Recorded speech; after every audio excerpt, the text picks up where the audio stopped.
Hey, are you curious about getting started with Vibes TCG but not sure how to begin? No worries, I've got you covered. Let's get everything set up in just a minute. First, head over the official Vibes TCG website. Make sure the link is legit. Once you're there, click on account, then fill in your email. Choose a username and set a password. When you reach the CAPTCHA step, complete it, then check your inbox for the verification code. Enter the code, click confirm, and you're done. Your account is now created. Next, let's talk about your wallet. Vibes uses a Web3 wallet like MetaMask for rewards, collectibles, and digital ownership. Download MetaMask and create your wallet.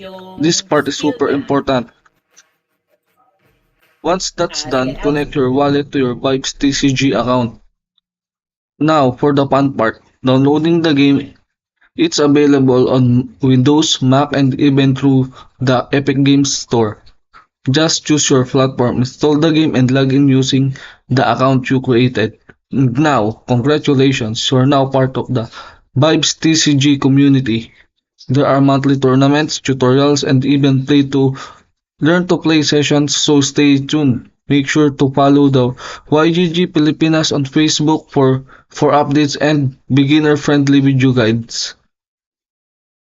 For watching, and we're excited for you to play Vibes.